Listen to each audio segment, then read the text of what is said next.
প্রাচীন গ্রিক দর্শনগুলো পড়ে দেখবেন, ওই অ্যারিস্টটলদের যুগ যেটা ছিল, ওই যুগেও শাস্তি সামাজিকভাবে দেওয়া হতো, সবাইকে দেখিয়ে দেওয়া হতো। এতে একটা ভালো ইম্প্যাক্ট পড়ে। কেমন ইম্প্যাক্ট পড়ে? যদি চোরের হাতটা কাটে না সবাই দেখে 10 জন, ওই 10 জন জীবনে কাজ করতে যাবে না। আল্লাহ পাক সেই বিধানটা রেখে দিয়েছেন।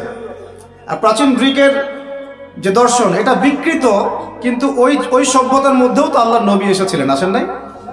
এমন কোন সভ্যতা নাই যার মধ্যে আল্লাহ পাক নবী পাঠান নাই। তাহলে এই হিন্দু ভাইরা নিঃসন্দেহে তাদের কাছেও কোনো না কোনো নবী আসছিল, তাদের শিক্ষা থেকে তারা হয়তো বের হয়ে গেছে।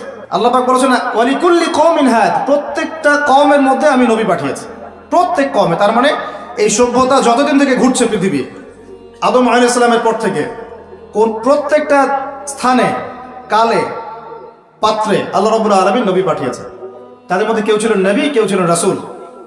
এই তো, তার মানে সবার কিন্তু একটা মৌলিক শিক্ষায় মিল থাকবে। এই জন্য মানুষের ফিতরতগত একটা মৌলিক শিক্ষা ভিতর থেকে চলে আসে যে আল্লাহ ছাড়া কোনো ইলাহ নাই। এটা কিন্তু সবাই বিশ্বাস করে একজন উপরওয়ালা আছে। দেখবেন সবাই বিশ্বাস করে, সব ধর্মের লোকই বলে উপরওয়ালা একজন আছে।